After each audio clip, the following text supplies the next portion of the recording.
My hero. That's who I chase.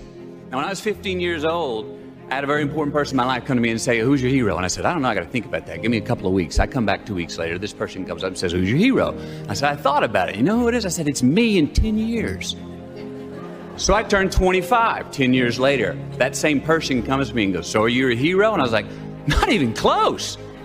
No. She said, why? I said, because my hero is me at 35.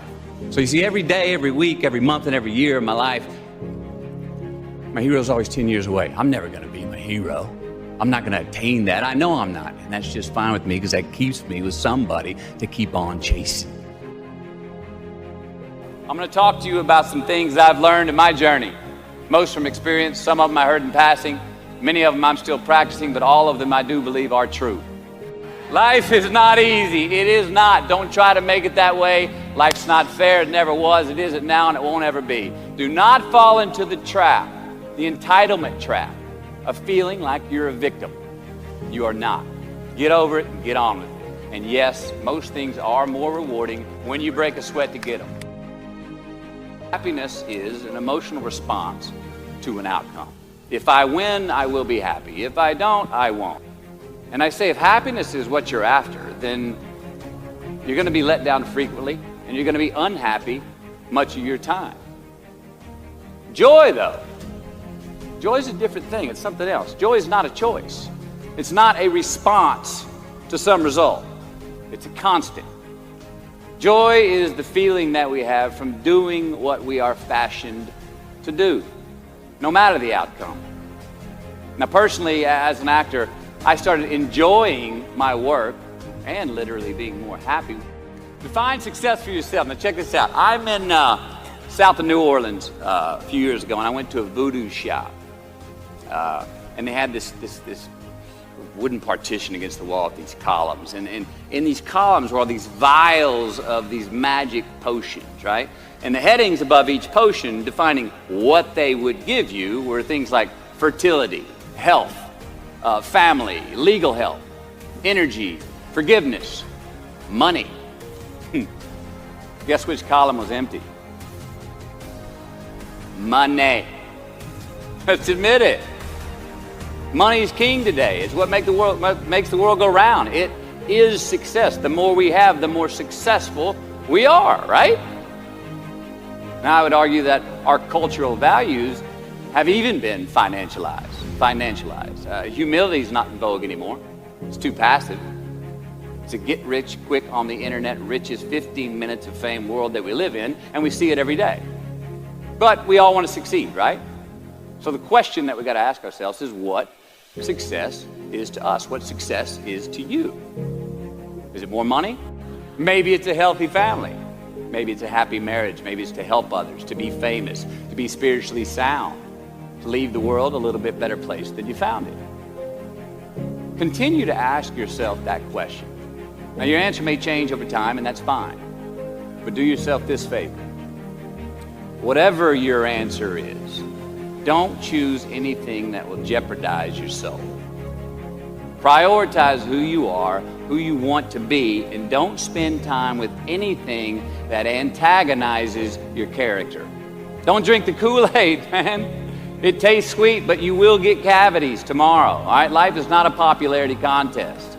Be brave, take the hill, but first answer that question, what's my hill? So first, we have to define success for ourselves. And then we have to put in the work to maintain it. Take that daily tally. Tend our garden. Keep the things that are important to us in good shape. Where you are not is as important as where you are. Defining ourselves by what we are not is the first step that leads us to really knowing who we are. You know that group of friends that you hang out with that really might not bring out the best in you? You know, they gossip too much, or they're kind of shady. They really aren't going to be there for you in a pinch. Or how about that bar that we keep going to that we always seem to have the worst hangover from? Or that computer screen, right? That computer screen that keeps giving us an excuse not to get out of the house and engage with the world and get some real human interaction. Or how about that food that we keep eating? That stuff that tastes so good going down, it makes us feel like crap the next week. We feel lethargic and we keep putting on weight. Well, those people, those places, those things, stop giving them your time and energy.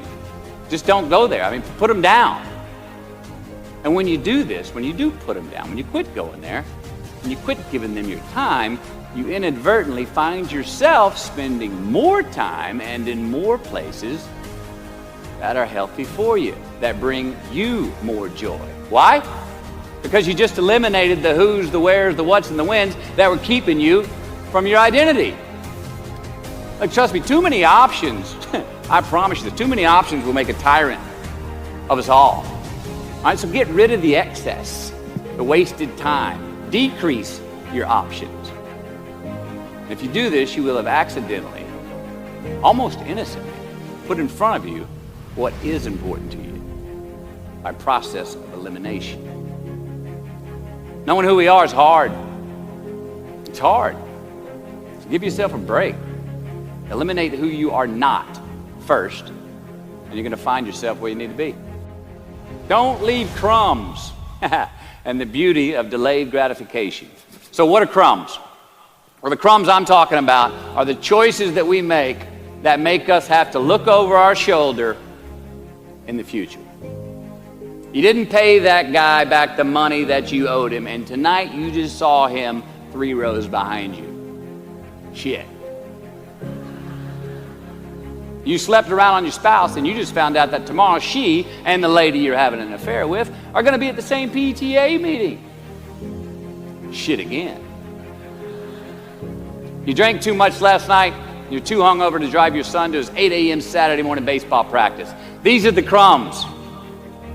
They come in the form of regret, guilt, and remorse. You leave crumbs today, they will cause you more stress tomorrow. And they disallow you from creating a customized future in which you do not have to look over your shoulder. So let's flip the script. Instead of creating outcomes that take from us, let's create more outcomes that pay us back, fill us up, keep your fire lit, turn you on for the most amount of time in your future. These are the choices I'm talking about. And this is the beauty of delayed gratification. All right, tee yourself up. Do yourself a favor. Make the choices, the purchases today that pay you back tomorrow. Residuals. In my business, we call it mailbox money. If I do my job well today, and that movie keeps rerunning on TV, 5 years from now, I'm getting checks in the mailbox. It's a heck of a deal. So whether it's prepping the coffee maker the night before, so all you got to do is press the button in the morning, or getting ready for the job interview early so you don't have to cram the night before, or choosing not to hook up with that married woman because you know you're going to feel horrible about it tomorrow, and her husband carries a gun, or paying your debts on time so that when you do see that guy 3 rows back tonight, you don't have to hunker down in your seat hoping that he don't see you. Get some ROI. You know what that is? Return on investment. Your investment. You. Customize your future. Don't leave crumbs. Make voluntary obligations. All right, mom and dad, since we were young, they teach us things as children. Teachers, mentors, the government, and on laws, they all give us guidelines for which to navigate this life. Rules to abide by in the name of accountability. I'm not talking about those obligations. I'm talking about the ones that we make with ourselves, with our God, with our own consciousness. I'm talking about the you versus you obligations. We have to have them. Now again, these are not societal laws and expectations that we acknowledge and endow for anyone other than ourselves. These are faith-based obligations that we make on our own. These are not the lowered insurance rates for a good driving record. You will not be fined or put in jail if you do not gratify these obligations I speak of. No one else governs these but you. They are your secrets with yourself, your own private counsel, personal protocols.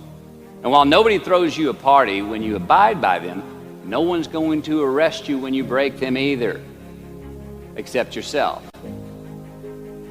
Or some cops who got a disturbing the peace call at 2:30 in the morning because you were playing bongos in your birthday suit. That was me. An honest man's pillow is his peace of mind. And when you lay down on that pillow at night, no matter who's in your bed, we all sleep alone. These are your personal Jiminy Crickets. And there are not enough cops in the entire world to police them. It's on you. It's on you. A roof is a man-made thing. This may cut a little close to the bone since the geography, but I think we all were there and we'll all remember where we were. But in January the 3rd, 1993, it was the NFL playoffs, and your Houston Oilers were playing the Buffalo Bills. The Oilers were up 28-3 at halftime, 35-3 early in the third. Frank Reich and the Bills come back to win 41-38 in overtime for one of the greatest comebacks in NFL history. Yeah, the Bills won, but they didn't really beat the Oilers. The Oilers lost that game. They beat themselves. Y'all remember that? Why? Why'd they beat themselves? Or how? Was it because at halftime they put a ceiling, a roof, a limit on their belief in themselves, aka the prevent defense? Or maybe they started thinking about the next opponent in the playoffs at halftime. I mean, they were up. Then they came out and played on their heels, lost the mental edge the entire second half, and voila, they lost. In a mere 2 quarters, defensive coordinator Jim Eddy went from being called the defensive coordinator of the year and the man first in line to be a head coach next year to a man without a job in the NFL. You ever choked? Nobody has ever choked? I have. You know what I'm talking about, fumbling at the goal line, stuck your foot in your mouth once you got to the microphone, had a brain freeze on the exam that you were totally prepared for. Forgot the punchline to a joke in front of 4,000 graduating students at the University of Houston commencement. Or maybe you've had that feeling of, oh my God, life just cannot get any better than this moment. And ask yourself, do I deserve this? Now what happens when we get that feeling? Tense up. We have this sort of outer body experience where we are literally seeing ourselves in the third person. And we realize that the moment just got bigger than us. You ever felt that way? I have. And it's because we have created a fictitious ceiling, a roof, to our expectations of ourselves. A limit where we think it's all too good to be true. But it's not. And it's not our right to say or believe it is. We shouldn't create these restrictions on ourselves. A blue ribbon, a statue, a score, a great idea, the love of our life, a euphoric bliss. Who are we to think that we don't deserve or haven't earned these gifts when we get them? It's not our right. But if we stay in process, all right, within ourselves, in the joy of the doing, we will never choke at the finish line. Why? Because we aren't thinking of the finish line. Because we're not looking at the clock. We're not watching ourselves on the Jumbotron performing the very act that we're in the middle of. No, we're in process. The approach is the destination, and we are never finished. Bo Jackson, what did he do? He used to run over the goal line, through the end zone, and up the tunnel. The greatest snipers and marksmen in the world, they don't aim at the target. They aim on the other side of the target. We do our best when our destinations are beyond the measurement, when our reach continually exceeds our grasp, and when we have immortal finish lines. And when we do this, the race is never over. The journey has no port. The adventure never ends because we are always on the way. So do this, and let somebody else come up and tap you on the shoulder and say, hey, you scored. Let them run up and tap you on the shoulder and say, man, you won. Let them come tell you, you can go home now. Let them say, I love you too. Let them say, thank you. Take the lid off the man-made roofs that we put above ourselves and always play like an underdog. Here we go. The late and great University of Texas football coach Darrell Royal. I don't know if y'all remember him. He won a national championship in '69. He won a couple of national championships. You know Darrell Royal? He was a friend of mine and a good friend of many people. Now, a lot of people looked up to this man. One of the people who looked up to him was a musician named Larry. Now, at this time in his life, Larry was in the prime of his country music career. He had #1 hits, and his life was rolling.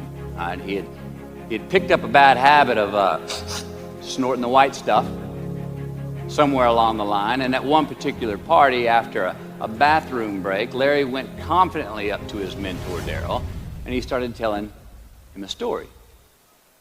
Coach Royal listened, as he always had, and when Larry finished his story and was about to walk away, Coach Royal put a gentle hand on his shoulder, and he very discreetly said, "Hey, Larry, you got something on your nose there, bud." Well, Larry immediately hurried to the bathroom mirror where he saw some of the white powder that he hadn't cleaned off his nose. He was ashamed. He was embarrassed, as much because he felt so disrespectful to Coach Royal, and as much because he'd obviously gotten too comfortable with the drug to even hide it as well as he should. Well, the next day, Larry went to Coach's house. He rang the doorbell. Coach answered, and he said, "Coach, I need to talk to you." Darrell said, "Sure, come on in." Larry confessed. He purged his sins to Coach. He told him how embarrassed he was and how he had lost his way in the midst of all this fame and fortune. And towards the end of an hour, Larry, who was in tears, he asked Coach, he said, "Coach, what do you think I should do?" And Coach, being a man of few words, just looked at him and calmly said, "Larry, I have never had any trouble turning the page in the book of my life." Larry got sober that day, and he's been sober for the last 40 years. You ever get in a rut? You know what I'm talking about? You get in a funk? Get stuck on the merry-go-round of a bad habit? I have. Look, we're going to make mistakes. You got to own them. Then you got to make amends. And then you got to move on. Guilt and regret kills many a man before their time. So turn the page, get off the ride. You are the author of the book of your life. Turn that page. Give your obstacles credit. You know those no fear t-shirts that were out? I don't know. People used to wear them 10 years ago. No fear. You may remember those, or it's just me? I saw them everywhere. All right. I don't get them, and I never did. I mean, I try to scare myself at least once a day. I mean, I get butterflies every morning before I go to work. I was nervous before I got here to speak tonight. I think fear is a good thing. Now, why? Because it increases our need to overcome that fear. All right, so say your obstacle is fear of rejection. All right, you want to ask her out, or you want to ask him out, but you fear that he or she may say no. All right, you want to ask your boss for that promotion, but you're scared he's going to think you're overstepping your bounds. Well, instead of denying those fears, declare them. Say the fear out loud. Admit it. Give them the credit they deserve. Don't get all macho and act like they're no big deal. And don't get paralyzed by denying that they exist and therefore abandoning your need to overcome them. I mean, I'd even subscribe to the belief that we're all destined to have to do the thing that we fear the most anyway, at some point. So give your obstacles credit, and you will, 1, find the courage to overcome them, or you will, 2, see more clearly that they're not really worth prevailing over. So be brave, have courage, and when you do, you get stronger, you get more aware, you get more respectful of yourself and that which you fear.